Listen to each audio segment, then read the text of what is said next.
สวัสดีครับสบายดีสวัสดีครับผมวันนี้เราพบมาพ่อกับสังบาเซอร์ชาแนลคือเก่าพี่น้องเนาะมาพี่น้องมาวันนี้บาเซอร์จะพาพี่น้องกินข้าวปุ้นพี่น้องกินน้ำยาปลาพี่น้องอ่ะพี่น้องนี่ว่าท่านกินอื่นน้ำลายอะไรพี่น้องมาพี่น้องมาฝากกดไลค์กดแชร์กดติดตามพี่น้องกับข้าวอันนี้กับข้าวอะไรวะจานพี่น้องข้าวปุ้นก็คือผักกินกับผักบุ้งพี่น้องบุ้งผักเกษตรผักกระสูน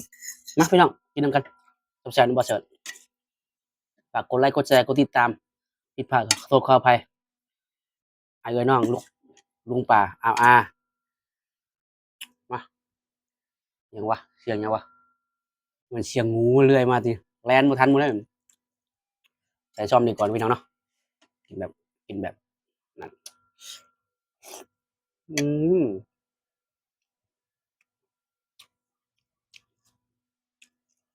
น้ำจีนน้ำยาปลาพี่น้องกระปุนน้ำยาปลา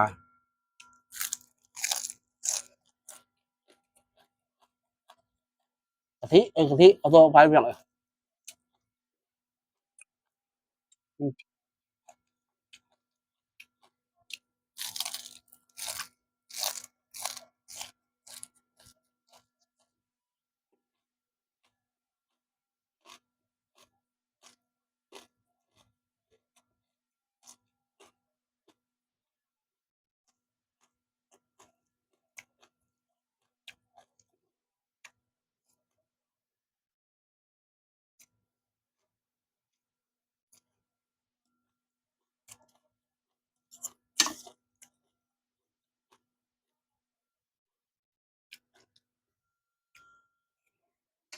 อืมแซ่บกระสูดกระเสดเก็บเมื่อวาน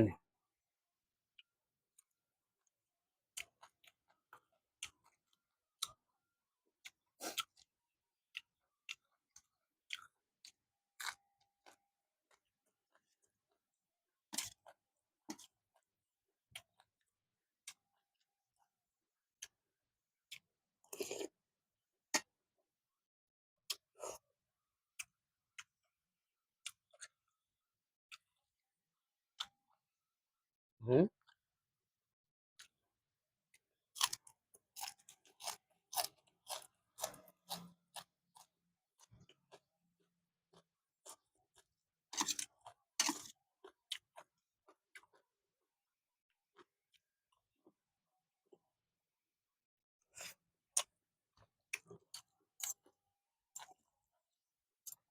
เออ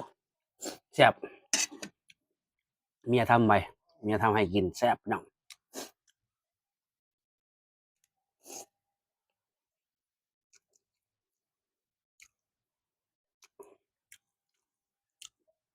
ยังกระชูซีมือบ่ได้หรอกซีมือเมียบ่ได้หรอกแซ่บกว่าเมียท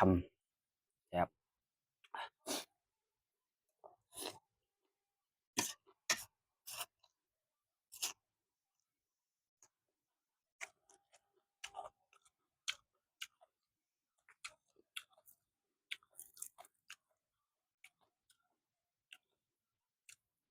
อืมกินอยากกินจานลง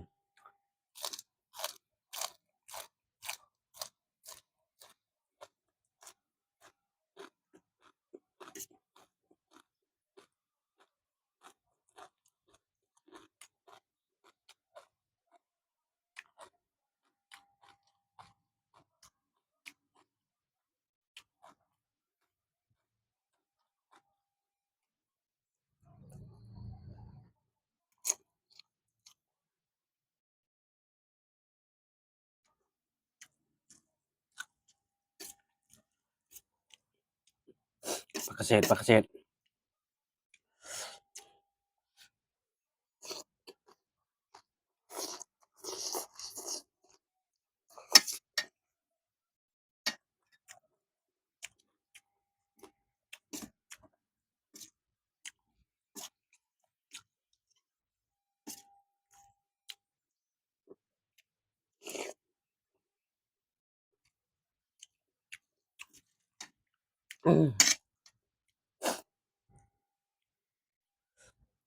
อย่างกับชูเมียชูชื่อมีมาดับล็อกไปหน่อย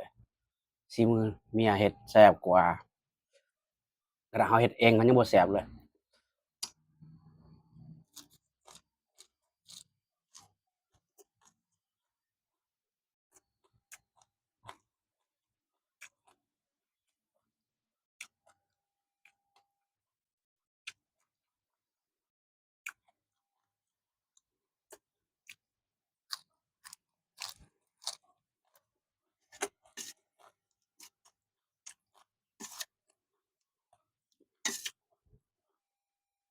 อือ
เอาพี่น้องเนาะสำหรับคลิปนี้ก็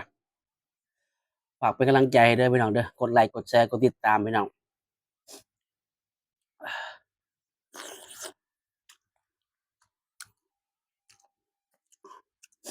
ถ้าเห็นก็อย่าลืม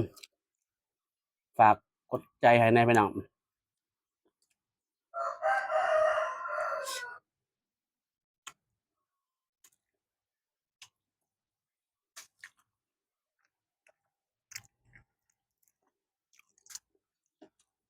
หมดแล้วนี่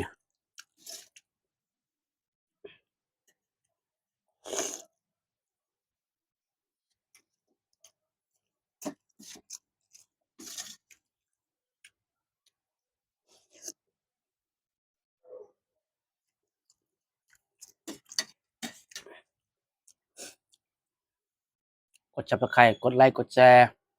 กดติดตาม